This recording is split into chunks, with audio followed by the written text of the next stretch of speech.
Corona మహమ్మారి రెండో వేవ్లో చిన్నపిల్లలపై ఎక్కువగానే ప్రభావం చూపిస్తుంది. మరోవైపు ఇటీవల కాలంలో తల్లి గర్భంలోనే పిల్లలకి వైరస్ సోకే అవకాశం ఉందా అన్న సబ్జెక్ట్ పైన చాలా వరకు డిస్కషన్ నడుస్తుంది. ఈ నేపథ్యంలోనే లిటిల్ స్టార్ హాస్పిటల్కి సంబంధించినటువంటి డాక్టర్ సతీష్ గారు ప్రస్తుతం మనతో ఉన్నారు.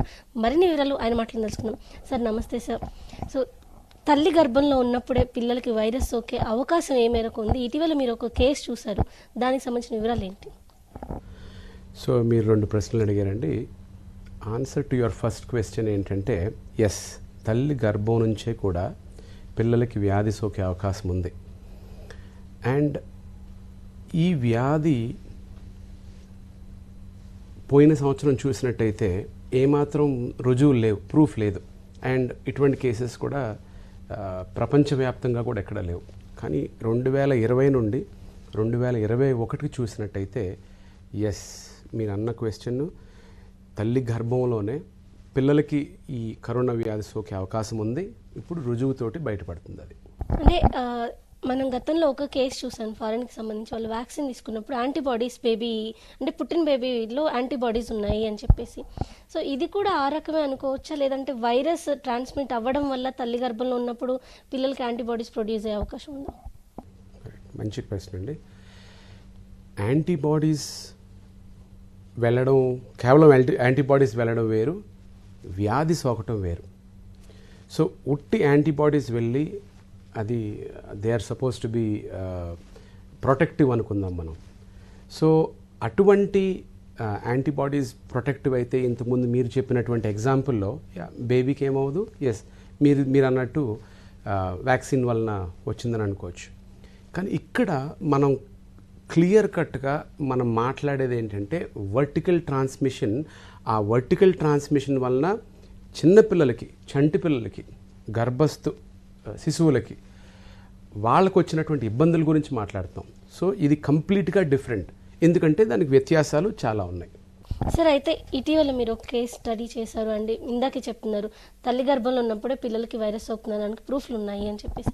ఇలాంటి కేసు గురించి, అంటే మీరు డీల్ చేసిన ఈ కేసు గురించి చెప్తారంటే తల్లి గర్భంలోనే బిడ్డకు వైరస్ సోకిందనడానికి ఎలాంటి ప్రూఫ్స్ ఉన్నాయి, దానికి సంబంధించిన వివరాలు ఏంటి?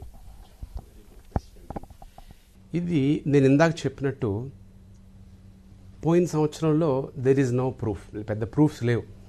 ఉట్టి ప్లాసెంటా అంటే తల్లి గర్భంలో ఉండేటువంటి మాయ, ఆ మాయని పెథలాజికల్ ఎగ్జామినేషన్ చేసి కొన్ని ఇన్స్టెన్సెస్ ఉన్నాయి, ఇది వర్టికల్ ట్రాన్స్మిషన్ అయి ఉండొచ్చు అని ఒక సంవత్సరం క్రింద చాలా పరిశోధనలు తెలిపాయి. కానీ క్లియర్ కట్గా ఇది బ్లేటెంట్గా this is a vertical transmission అని నొక్కి వక్కాణించి చెప్పేటువంటి ఆ రుజువులైతే పెద్ద రాలేదు. కానీ ఈ సంవత్సరం మనం గమనించినట్టయితే ఎస్పెషలీ ఇండియాలో నుండి చాలా ఎగ్జాంపుల్స్ని చూసాం. ఇన్ఫ్యాక్ట్ నేను ఒక ఎగ్జాంపుల్, యాక్చువల్లీ ఆ బేబీని నిన్న కూడా చూసాం. ఇప్పుడు ఆ బేబీ వయసు 7 వారాలు అంటే ఒక ఆల్మోస్ట్ సుమారు 2 నెలల క్రితం ఆ బేబీని చూసాం. ఆ బేబీ వృత్తాంతం ఏంటంటే హోల్ రెండో రోజున తీసుకొచ్చారు. ఏమిటి, ఫిట్స్, కంటిన్యూస్గా ఫిట్స్ వస్తున్నాయని తీసుకొచ్చారు. ఆ కంటిన్యూస్గా ఫిట్స్ చూసినప్పుడు మామూలుగా చేయాల్సిన టెస్టులన్నీ చేస్తూ మామూలు ఆర్టీపీసీఆర్ కూడా చేయడం జరిగింది. ఆర్టీపీసీఆర్ నెగిటివ్ వచ్చింది. అంటే కోవిడ్ నెగిటివ్ అని మనం ఆర్టీపీసీఆర్ ఏదైతే అనుకుంటామో అది నెగిటివ్ వచ్చింది. కానీ మాకు ఫస్ట్ అనుమానం ఎప్పుడు కలిగిందంటే ఫిట్స్ కంటిన్యూస్గా వస్తూ ఉన్నాయి, వెంటిలేటర్ మీద పెట్టాల్సిన అవసరం వచ్చింది, అంటే కృత్రిమ శ్వాస మీద పెట్టాల్సిన అవసరం వచ్చింది. ఫిట్స్ కంటిన్యూస్గా రావటం వలన, బ్రీదింగ్ తీసుకోకపోవటం వలన ఆ బేబీలో స్పాట్ యాంటీబాడీ టెస్ట్ చేస్తే సిగ్నిఫికెంట్గా పాజిటివ్ వచ్చిందని చెప్పి వెంటనే ఎలైజా టెస్ట్ చేసాం. So Elijah test for Covid antibodies is the gold standard. అది 97.2 వచ్చింది. సో 97.2 వచ్చింది. దెర్ ఈజ్ నో వే కేవలం పుట్టిన రెండో రోజుకే ఆ యాంటీబాడీస్ 97కి వెళ్ళే అవకాశం లేనే లేదు అసలు. ఒకటి రుజువు అంటున్నాను, 2 గోల్డ్ స్టాండర్డ్ అంటా ఉన్నాను, 3 మీరు సెన్సిబుల్గా మామూలుగా ఆలోచించండి. బేబీలో 97.2 యాంటీబాడీస్, కోవిడ్ యాంటీబాడీస్ రావడానికి కేవలం పుట్టిన రెండో రోజుకే ఎట్లా వస్తాయి? 97.2 యాంటీబాడీస్ రావు కదా. సో ఈ యాంటీబాడీస్ తల్లి దగ్గర నుంచి వచ్చి ఉంటాయి అని చెప్పి మళ్ళీ తల్లితో కూర్చుని మాట్లాడటం జరిగింది. సో తల్లి బాడీలో సుమారు 57 ఉన్నాయి యాంటీబాడీస్. సో తల్లి బాడీలో కూడా యాంటీబాడీస్ ఉన్నాయి. అప్పుడు హిస్టరీ తీసుకున్నప్పుడు అవును సార్, మా ఫ్యామిలీ అందరికీ కూడా 8వ నెలలో కోవిడ్ వచ్చింది, తగ్గిపోయింది, అంత సీరియస్ ఎవరికేం అవ్వలేదు, చిన్న చిన్న సిమ్టమ్స్ ఉన్నాయి, మేజర్లీ ఏసిమ్టమాటిక్, తగ్గిపోయిందని చెప్పడం జరిగింది. సో అక్కడ రుజువు వచ్చింది. సో క్లినికల్గా కోరిలేట్ అయింది, రుజువు పరంగా అంటే కోవిడ్ యాంటీబాడీస్ పరంగా కూడా మనకి కోరిలేట్ అయింది. ఇక్కడ ఒక ఇంట్రెస్టింగ్ పాయింట్ చెప్పాలి మీకు. సో ఇది ఒక టర్మ్ బేబీ అంటే నెలలు నిండిన బేబీ. ఈ నెలలు నిండిన బేబీలో ఈ యాంటీబాడీస్ ట్రాన్స్ఫర్ జరుగుతుంది. సో యూజువల్గా తల్లి గర్భంలో నుండి మాయ ద్వారాగా బిడ్డకి, అంబ్లికల్ కార్డ్ ద్వారాగా బిడ్డకి బ్లడ్ సరఫరా జరుగుతూ ఉంటుంది. ఎప్పుడైతే ఈ రక్తం ప్లస్ ఆల్ ద న్యూట్రిషన్ ఎప్పుడైతే సరఫరా జరుగుతూ ఉంటుందో, ఇది 3rd ట్రైమిస్టర్లోనే మామూలుగా కూడా తల్లి దగ్గర నుంచి వ్యాధి నిరోధక శక్తికి సంబంధించినటువంటి అన్ని ఇమ్యూనోగ్లోబులిన్స్ ట్రాన్స్ఫర్ కూడా థర్డ్ ట్రైమిస్టర్లోనే జరుగుద్ది. అంటే 7వ నెల, 8వ నెల, 9వ నెల గర్భంలో. సో అదేవిధంగా ఈ బేబీ కూడా ఎప్పుడైతే ఈ వ్యాధి సోకిందో ఆ యాంటీబాడీస్ కూడా అప్పుడే ట్రాన్స్ఫర్ అవుతాయి. అంటే ప్రీమెచ్యూర్ బేబీస్ లెస్ దెన్ 31-32 వీక్స్కి యూజువల్గా ఈ యాంటీబాడీ ట్రాన్స్ఫర్ అన్నది జరగదు, తక్కువ, బహు రేర్. సో లెస్ ప్రీమెచ్యూర్ బేబీస్లో యాంటీబాడీస్ బై నార్మల్గా ఉండే వృత్తాంతం బట్టి యాంటీబాడీస్ ట్రాన్స్ఫర్ ఉండదు, కానీ టర్మ్ బేబీస్లో యాంటీబాడీస్ ట్రాన్స్ఫర్ ఉంటుంది. సో ఇక్కడ నేను చెప్పే పాయింట్ ఏంటంటే, నెలలు నిండిన పిల్లల్లో యాంటీబాడీస్ పాజిటివ్ వచ్చే అవకాశం ఉంది, నెలలు నిండని పిల్లల్లో antibodies positive Rao.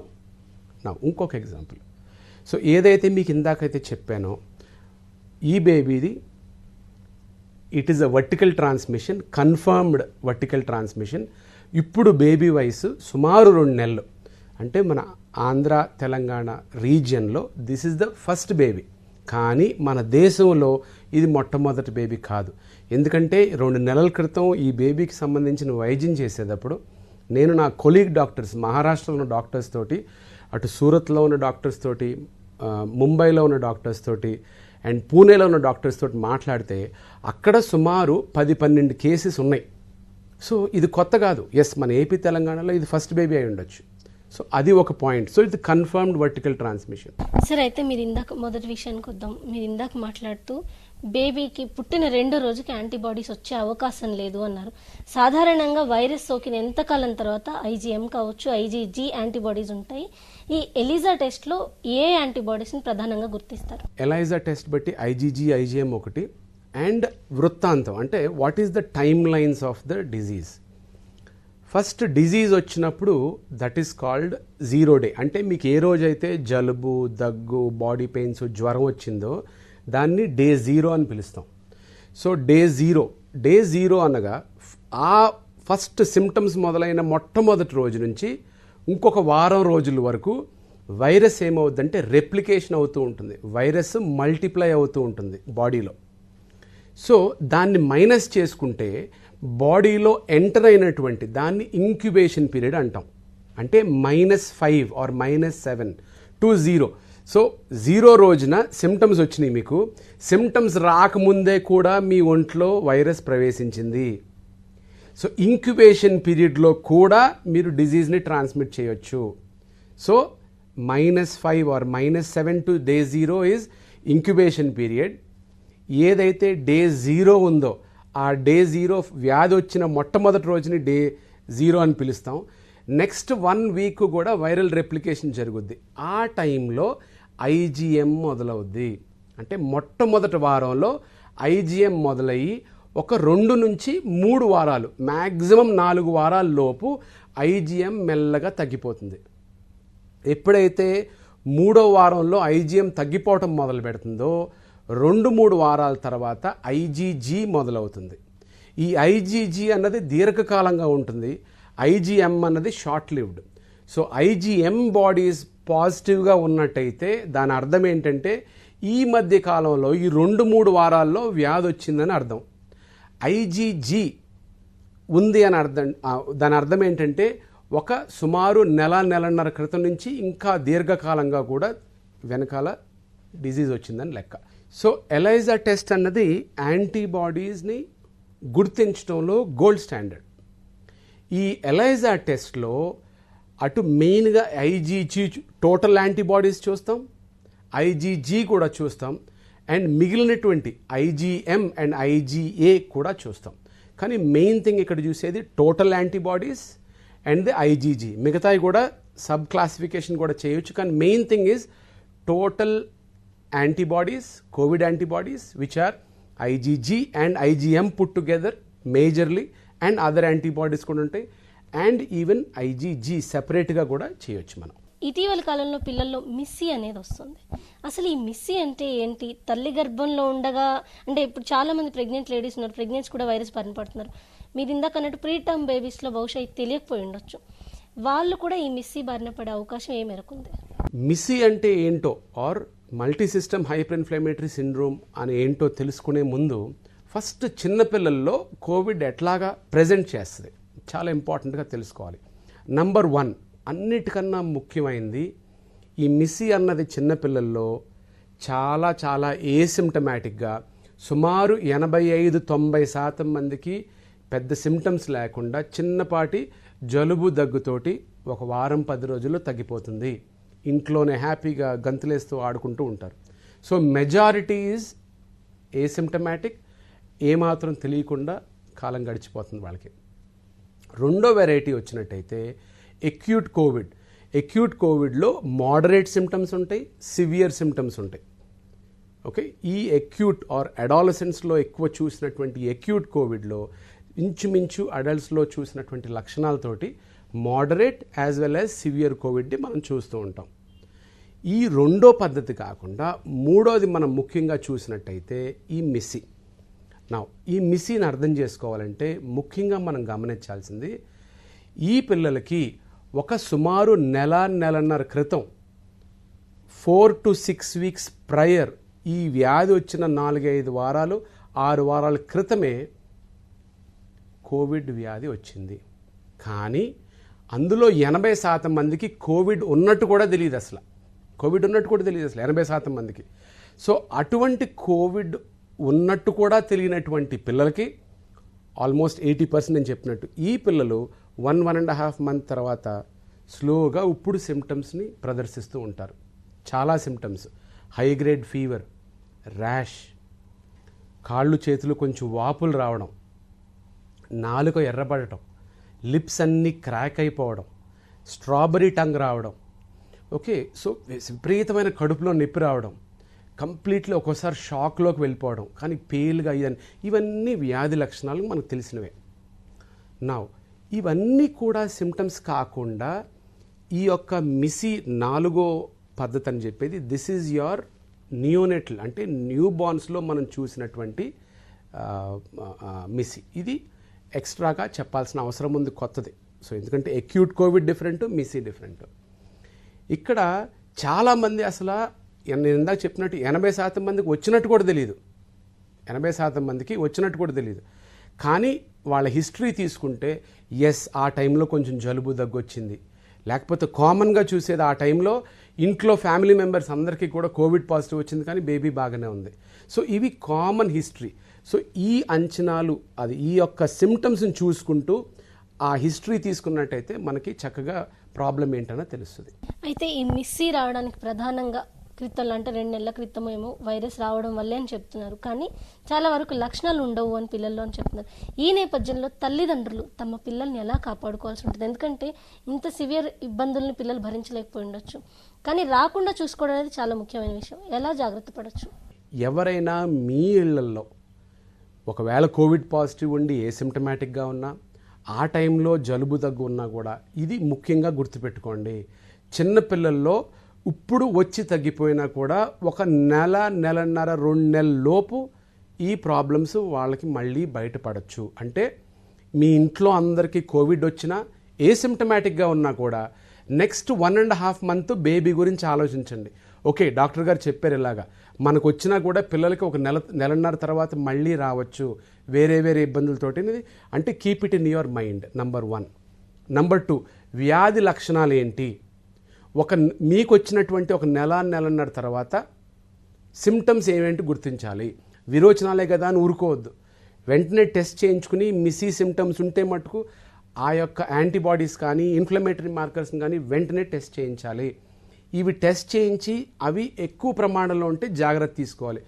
I will tell you the కొసమెరుపు సిల్వర్ లైనింగ్ ఏంటంటే, ఎర్లీగా ఐడెంటిఫై చేసి, అంటే తొందరగా వ్యాధి లక్షణాలని గుర్తించి ఎర్లీ ఇంటర్వెన్షన్, అంటే చూసిన వెంటనే టెస్టులు చేసి ఫలానా కేటగిరీలోకి ఉంది అని నిర్ధారణ చేసిన వెంటనే వైద్యం చేస్తే 100% రికవరీ చూసాం మేము. 100%. That is the good thing. So ఇక్కడ లేట్ రావటం వల్లనే ప్రాబ్లమ్స్ వస్తాయి. ఎర్లీగా గుర్తించి ఎర్లీగా ట్రీట్మెంట్ చేయించుకున్నట్టయితే ప్రాబ్లమ్స్ ఉండవు. ట్రీట్మెంట్ కొంచెం డిఫరెంట్గా ఉంటుంది. సిమ్టమ్స్ని బట్టి, ఆ యొక్క ఇన్వెస్టిగేషన్స్ బట్టి ఏ కేటగిరీలో ఉందో మనం వాళ్ళని కేటగరైజ్ చేసిన తర్వాత దానికి తగ్గ ట్రీట్మెంట్ ఉంటుంది. యూజువల్గా ఐవి ఇమ్యునోగ్లోబులిన్స్ ఇస్తాం, స్టీరాయిడ్స్ ఇస్తాం, కొంతమందికి డెక్సామెథజోన్ ఇస్తాం, కొంతమందికి మిథైల్ ప్రెడ్నిసోలోన్ అనే మెడిసిన్ కూడా ఇస్తాం. అది వ్యాధి సివియరిటీని బట్టి ఆ డిసిషన్ అనేది వీ టేక్ ది డిసిషన్, ఆ సివియరిటీ బట్టి చూసి దాన్ని బట్టి చేయడం జరుగుతుంది. తల్లి గర్భంలో ఉన్నప్పుడే పిల్లలకి వైరస్ సోకింది అనడానికి ఇటీవల కాలంలో అంటే దీనికి కావాల్సినటువంటి ప్రూఫ్స్ కూడా ఉన్నాయి. కాబట్టి అంటే గర్భిణీలుగా ఉన్నటువంటి స్త్రీలు కావచ్చు, అదేవిధంగా పుట్టిన పిల్లలకి ఈ మిస్సీ వచ్చి అంటే తర్వాత వైరస్ సోకిన 2 నెలలు నెలన్నర తర్వాత ఈ మిస్సీ లాంటి లక్షణాలు బయటపడే అవకాశం. కాబట్టి ఎవరికైతే ఇంట్లో కోవిడ్ ఉన్నా లేదంటే పిల్లలకి కోవిడ్ సోకినా కానీ మైల్డ్ లక్షణాలు ఉంటే నెలన్నర తర్వాత ఇతర రకాల సమస్యలు ఏవైనా ఎదురవుతున్నాయో గమనించి వెంటనే పిల్లలకి తగిన చికిత్సలు అందించాలని చెప్తున్నారు డాక్టర్ సతీష్ గారు. కెమెరా పర్సన్ రమణ మహేష్తో రమ్య, ఈటీవీ న్యూస్, హైదరాబాద్.